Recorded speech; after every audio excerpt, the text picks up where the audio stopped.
Welcome everyone to this week's video lecture for History 2315 or World History 1. Our subject for this week is the Black Death or the bubonic plague, and looking at its spread through Afro-Eurasia and the Old World in the 1340s to the early 1350s. So the bubonic plague is a monumental event in world history. It's really considered to be the first very well recorded global pandemic. And it is something that is going to ravage Afro-Eurasia. We're talking about somewhere in the ballpark of between a third and half of the Old World's population is going to die as a result of exposure to the bubonic plague. So the first thing we should really be addressing here is how this plague was transmitted and spread. Rats are really the source of the plague, and not just the rats themselves, but actually the fleas that inhabit black rats, which are very, very common in Afro-Eurasia. So the flea lands on the rat and it drinks the rat's blood. From there, the bacteria multiply in the flea's abdomen, and then that flea would jump off and bite a human being. When that flea bites the human being is now infected with the bubonic plague. So it is rats that are the primary source, and the fleas that are on the rats that are the primary source of the transmission of this virus. This is particularly problematic for a very, very closely linked world that's engaged in global trade, because rats tend to eat the food products that human beings are growing, storing, and trading, moving from one area of the world to another. So as we move these food products, so too move the rats. And as the rats move, the fleas go with them, the fleas bite the people, and the disease is going to spread rapidly.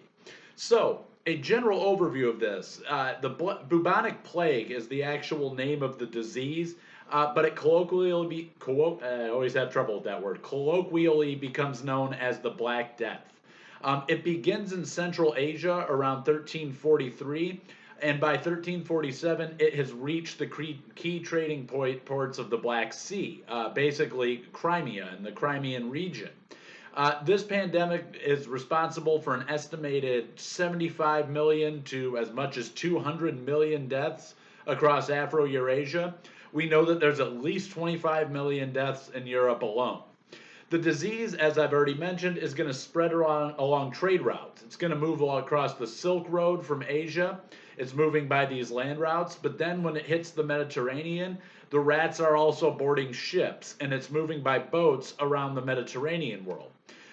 Basically, the disease is going to come into Europe by way of Italy, and from there it will spread widely all over Europe. Eastern Europe, Central Europe, Southern Europe, Western Europe, and Northern Europe are all going to be hit by these diseases.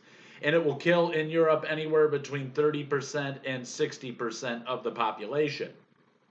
The disease is going to hang around in Europe for a while, lingering there, really creating a lot of devastation in that region. But as that's happening, we start to see new outbreaks occurring all over the rest of the old world. Major cities in the Middle East and North Africa are going to be destroyed with this disease. Baghdad, Constantinople, Cairo, Alexandria, they all experience incredibly heavy death tolls between 1348 and 1349. Now, the impact of this disease is going to be that it spreads fear. It spreads chaos and it spreads strife in Eurasia's social, religious, political, and economic order. You start to see the emergence of religious and folk remedies that we're going to be talking about throughout today. Most of them are inadequate because people back then don't really understand how this disease works and how it spreads. In fact, there are a number of practices, particularly in Europe. Europe is a little more backwards when it comes to scientific knowledge at this point in time than the Islamic world or in areas of North Africa. And so what we're tending to see here is that Europe starts trying to do things to stem the curve of this virus, but because they don't really understand it, they actually hasten its spread. And we'll be taking a look at those sorts of practices. But the bubonic plague lingered for some time before naturally kind of abating in Europe and the Near East. It retreats back towards Central Asia in 1351. It's going to spread widely in Russia in the early 1350s. And then from there, the disease doesn't get eradicated per se. In fact, we still see outbreaks of the disease up into modern times. They largely were successful and had declared the disease eradicated in the 20th century, but there are still to this day minor outbreaks in areas of the developing world. And also, there's been recent outbreaks amongst prairie dog populations in the American Southwest. We see it jumping occasionally to one or two people, but it never is going to reach this sort of global pandemic phase that it did in the mid 1300s. So, looking at the origins of the plague, the bubonic plague originates in Mongolia's Gobi Desert. Probably our best estimate is sometime around 1343. We have our first recorded case in the Gobi Desert. The spread of Mongolian armies is going to help hasten the move of this plague. So this is dovetailing nicely exactly with the time that we've already looked at, when the Mongolians are spreading out across Eurasia and conquering lots of territory. As the disease originates in the Mongolian heartland, and as the Mongolian armies move, the disease moves alongside them. The sickness moved largely in terms of trading routes. It moved along the Silk Road first, and it emerges in the Black Sea port of Crimea.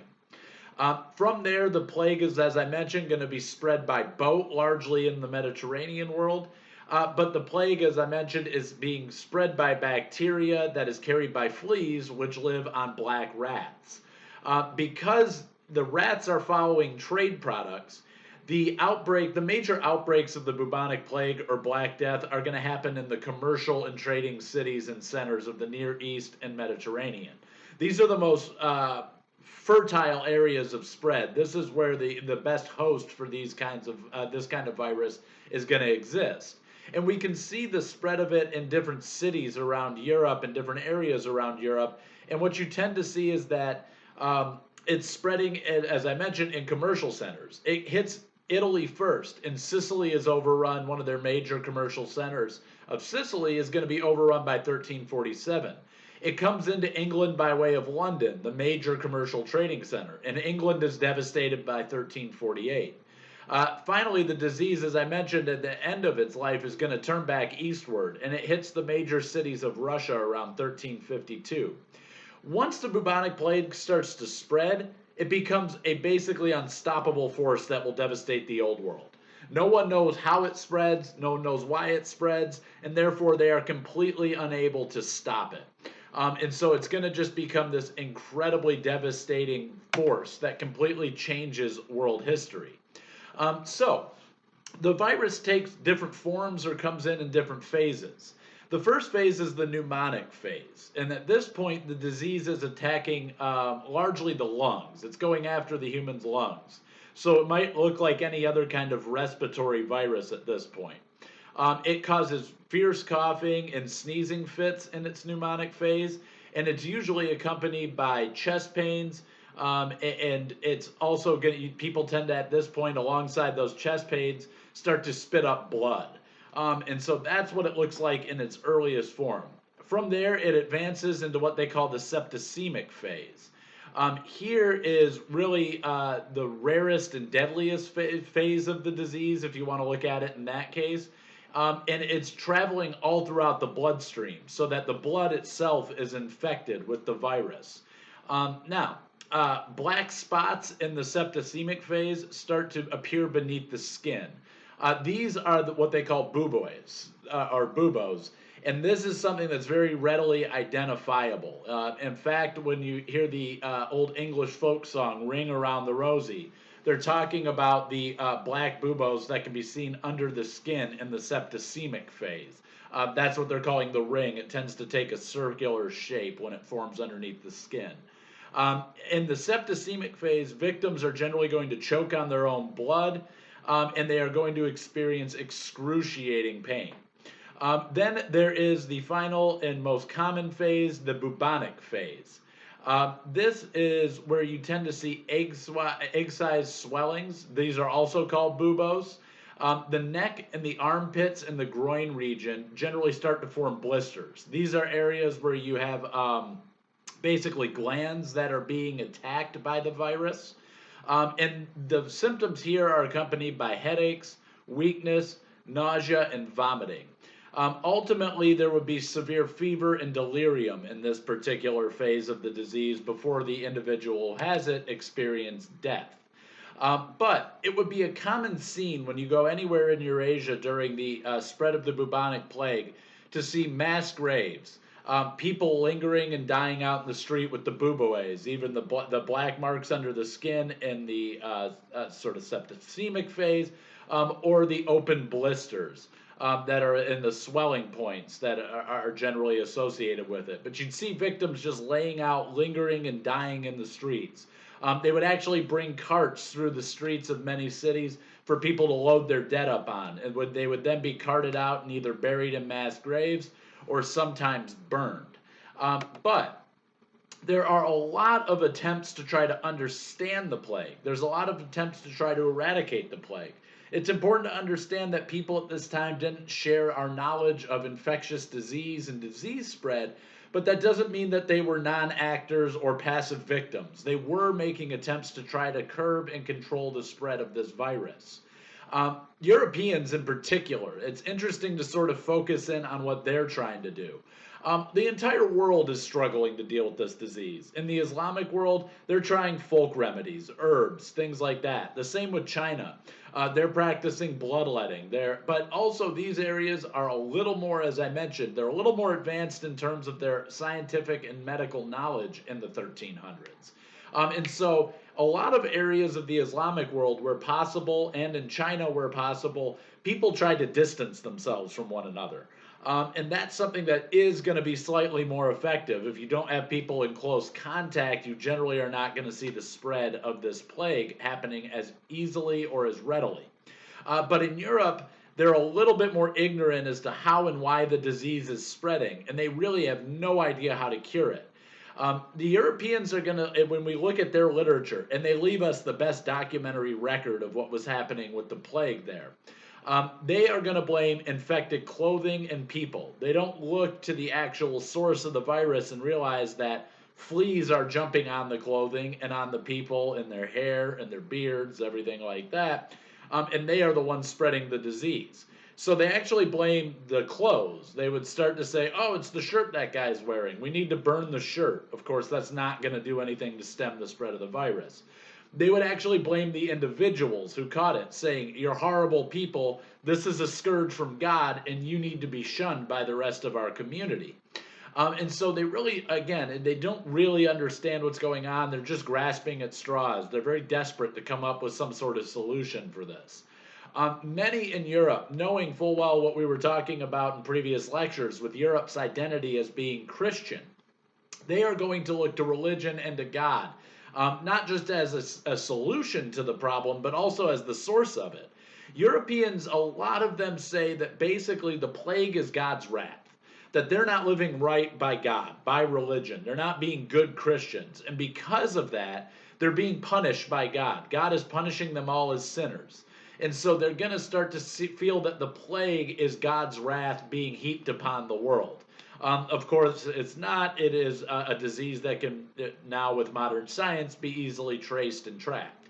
Finally, many Europeans are going to start to scapegoat Jewish people, something that we're familiar with in later history, obviously, with the Nazi scapegoating of the Jews in the build-up to World War II.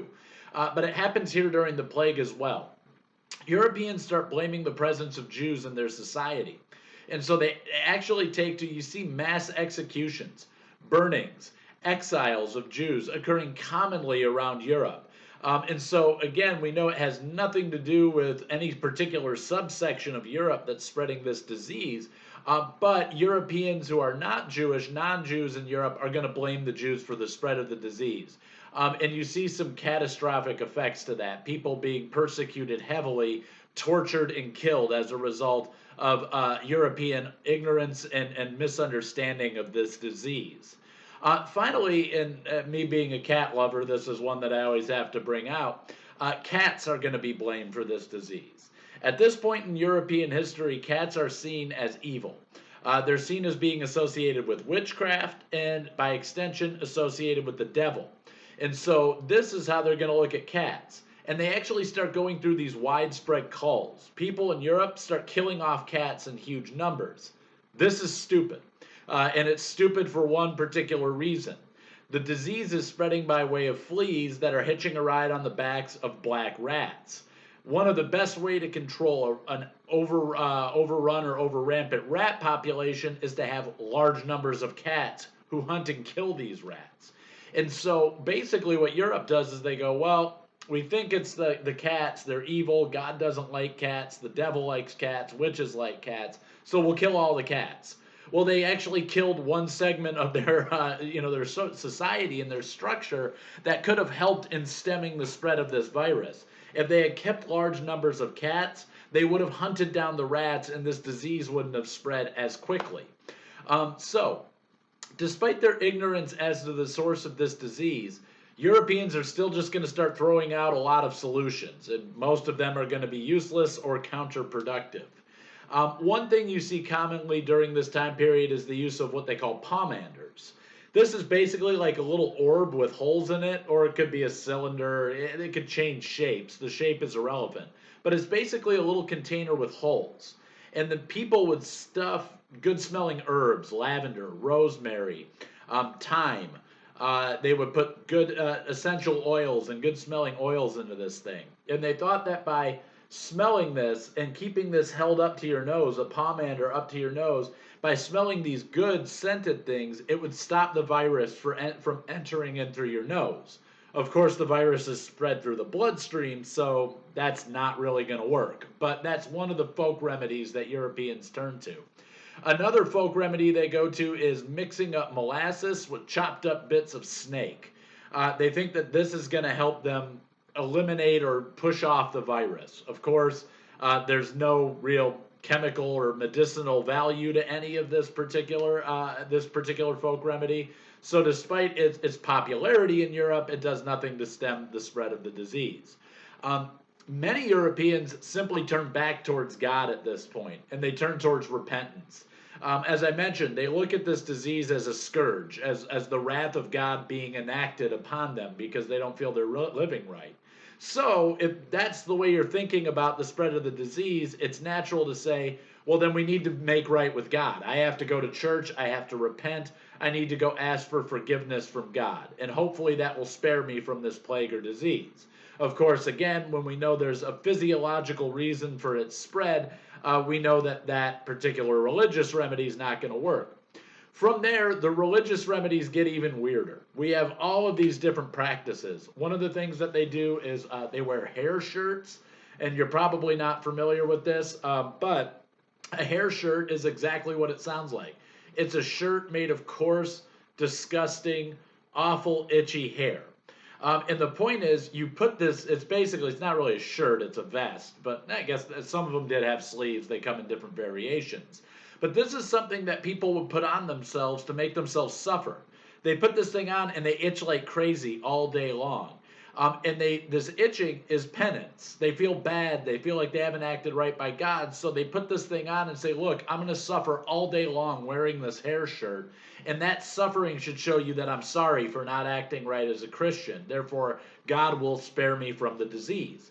Of course, this doesn't really work because when you're itchy, you're scratching at yourself all day. And if you keep scratching at yourself, you're eventually going to start opening up wounds and bleeding.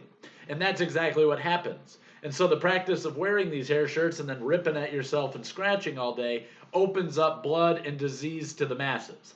And so that has a counterintuitive effect. Doctors at this point are practicing something called bloodletting. They have this belief in Europe that there are what they call there's four basic chambers to the human bodies that they call humors.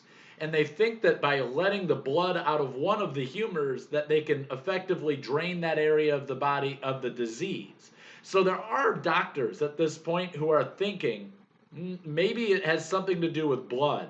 And of course we know that that's true, but they don't understand how it's being spread. They just know that somehow it's related to blood. And so what they do is they start letting blood out of one of the humors. They think if by letting blood out of this part of my arm, they're going to drain this humor in my body. By going down to my leg right here and sticking a needle in me here, they're going to drain this lower left humor. And so that's what they're doing. Of course, draining large quantities of blood is just going to weaken the person that you're trying to help. It doesn't eliminate the disease, and it exposes everybody else around to the diseased individual's blood. So bloodletting is not a particularly useful practice either. Um, there are even incidents in which people who don't really understand the practice, of course, we all know now we don't have four humors. If you drain enough blood out of any part of the body, the person's just going to die of low blood pressure. But they're thinking that they can drain 1/4 of the person's body and the other three humors remain intact. Of course, that doesn't happen. So they actually end up killing people due to letting too much blood out and blood loss, and they're already weakened and diseased. So the other one that's really interesting and that gains, and this is one of our key terms, you'll see it bolded in the lecture. This gains huge traction in Europe, and that's the act of self-flagellation, or a group that they call the flagellants. These are really, really zealous Christians who feel that God wanted their sins repaid with blood. Therefore, they march through the city streets, through the town streets, in the middle of the road, and they take their shirts off and they whip themselves on the back with studded whips, leather whips with little metal studs in it at the end. So they go through basically whipping themselves in the back to show that they're sorry for their sins and they're paying God back with their blood. Now, again, not a good idea when you have a blood-borne disease spreading all over the world like wildfire. What they're doing is they're whipping themselves and spraying infected blood all over people in the streets. But the flagellants take on a whole new life in Europe. The flagellants actually gain a lot of notoriety and a lot of respect in Europe. I've added a quote into the lecture here from a primary source, and it says, "The flagellants go through the streets singing hymns and sobbing. The men beat themselves with scourges studded with iron spikes. Blood gushes from their many wounds, and the spikes embed themselves in the torn flesh. The ritual is performed in public twice each day." So 2 times a day, you've got guys walking through the streets spreading their blood all over the place. Really terrible idea. But these guys, the flagellants, they go on and they put out these big public displays, and people look at them and they go, wow, that is religious adherence. That is religious commitment. These people are out there basically whipping themselves in repentance. These are people we should be following. They start to become very highly influential in European society. The flagellants are generally going to say that corruption within the church is one of the reasons that God is mad, but they also are going to promote a very virulent type of anti-Semitism. In fact, it's the flagellants who kind of start this process of mass attacks and massacres of Jewish populations around Europe. The general population is going to look at these flagellants as living martyrs. And so they become very influential in European society, and then the flagellants tell their followers to go and attack Jewish people, believing that these really widespread rumors that Jewish people are not just the source of the disease, but they're actually deliberately spreading it to European and Christian populations. They believe that there's a widespread rumor in Europe that Jews are going around poisoning the watering holes. They're poisoning the wells where the drinking water is coming from. And by that way, they are infecting everybody in Europe. And so that is how Europeans are looking at this disease and looking at its spread. So when we look at population numbers, Europe, as I said, it's best documented there. That's why I'm talking about Europe so much. It's certainly a global pandemic. And I should say that obviously North and South America, the Americas in general, are spared of this disease because they're living in isolation from it. They're protected by the Pacific and Atlantic Oceans. Nobody's crossing those yet to come to the Americas, at least not with any regularity. And then also you have sub-Saharan Africa is going to be largely spared from the spread of this virus. And that is because sub-Saharan Africa is protected by the environment. It's spreading in North Africa, but it stops there because the Saharan desert spreads from east to west across the African continent. And when everyone's sick and dying, nobody's traveling across the Sahara to come down to sub-Saharan Africa. So sub-Saharan Africans are largely spared. You don't see outbreaks of the disease there. Or if there was outbreaks of the disease, we don't have any record of it because those are largely non-written cultures and they're not leaving us a documentary record of the disease spread. In any case, it doesn't, I am a sub-Saharan Africanist expert studying southern Nigeria.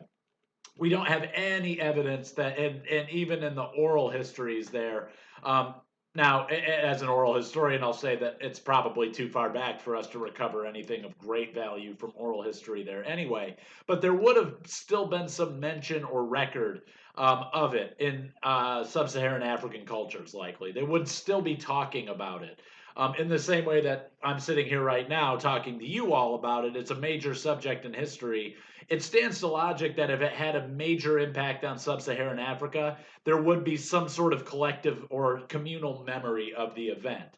They might not be dating it exactly right. They might not, just like Europeans at the time, might have had no idea how it spread or what it was, but they at least would have been talking about it in general terms, and we don't really have any record of that. So it stands to logic. Our best evidence tells us it never really hit sub-Saharan Africa.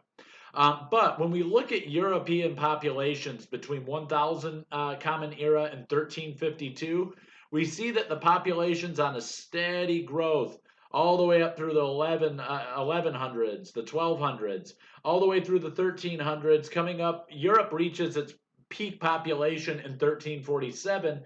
It's at about 75 million people. By the time that we hit 1352, 5 years later, 25 million people in Europe have died, and the population drops immediately back down to 50 million. You can see the toll that this disease took. As I mentioned, it kills over 1/3 or 1/2. We don't know because of the records. They're not complete and they're not very accurate. But we know that at least 1/3 of the world's population died as a result of the spread of this plague. But it's not just Europe where this is spreading. The plague hits North African trading hubs at just about the same time it hits European ones. It spreads through the Mediterranean. So as it's showing up in Sicily in 1347 and coming in by way of Italy, it's also popping up in the North African coast in the city of Alexandria in 1347 Common Era. The eyewitness reports tell us that the Black Death enters the city on a single slave ship. This ship is coming from Anatolia or modern day Turkey, probably carrying slaves from the Black Sea or Caucasus region down into Mamluk Egypt. And so it comes in through Alexandria, and from there it starts spreading. And it reaches the capital city of Cairo. That's the capital of the Mamluk dynasty that's in control of Egypt at this time. By late 1348, we see the Mamluk Sultan has fled the city and basically abdicated the throne, saying, I'm done, I'm out of here, I just got to get away from this disease. And over 600,000 residents of Mamluk Egypt have died. So you can see in one area alone how badly this disease devastated an area of the Islamic world. So this is the heart of the Islamic world. It's really a major cultural center.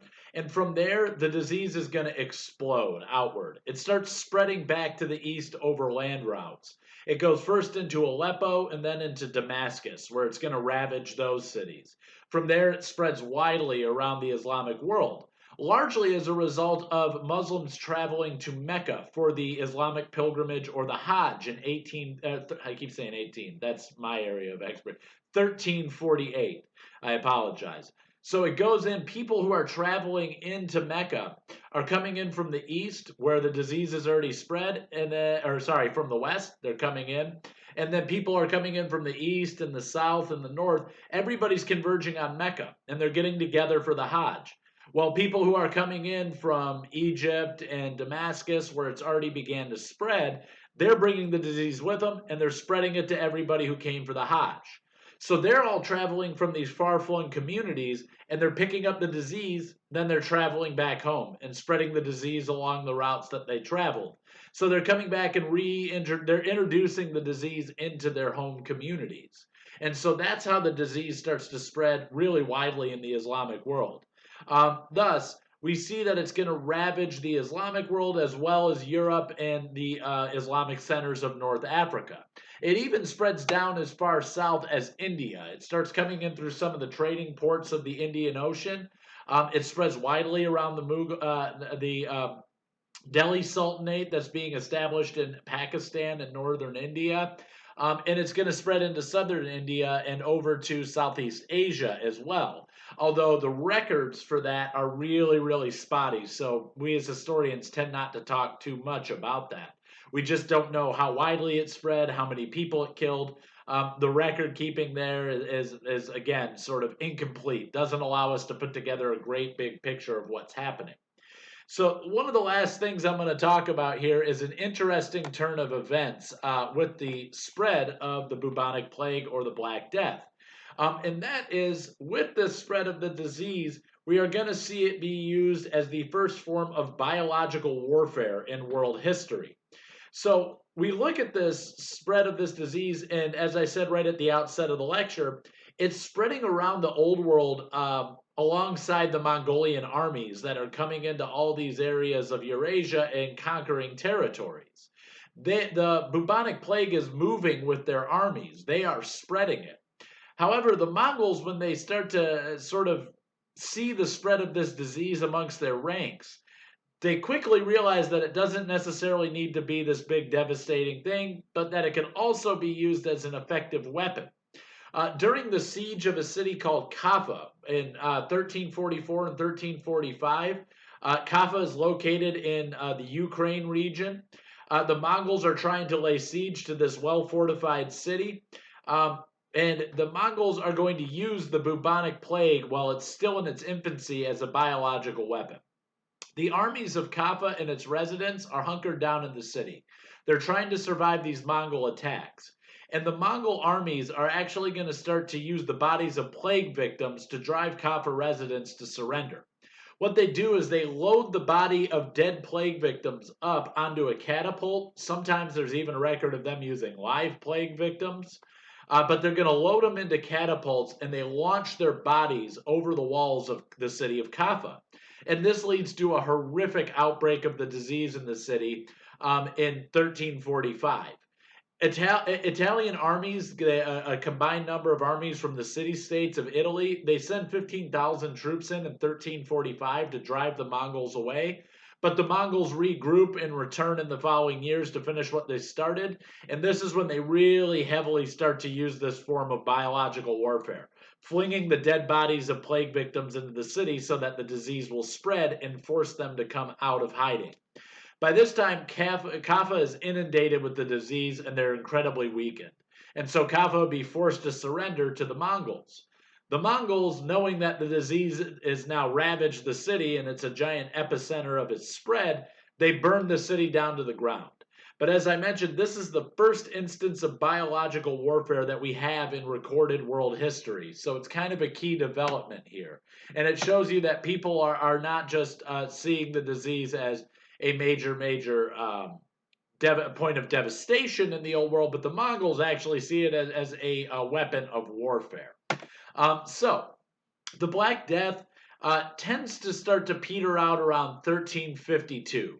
But by the time it does, anywhere between a third and a half of the old world's population has been killed off by the Black Death.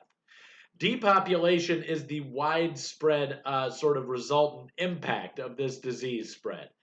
We start to look around Afro-Eurasia and we see that every political and economic structure has been disrupted. In China, in the Islamic world, in Europe, even in northern India. So, after the mass die-off, the old world does rebound pretty quickly.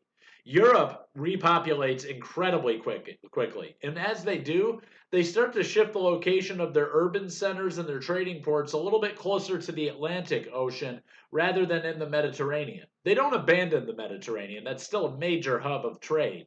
But they start to become more invested in the coastal areas of the Atlantic, and they start building an economy in urban centers out there. This will become important when we look at Europe's maritime spread, the last subject we deal with in this course.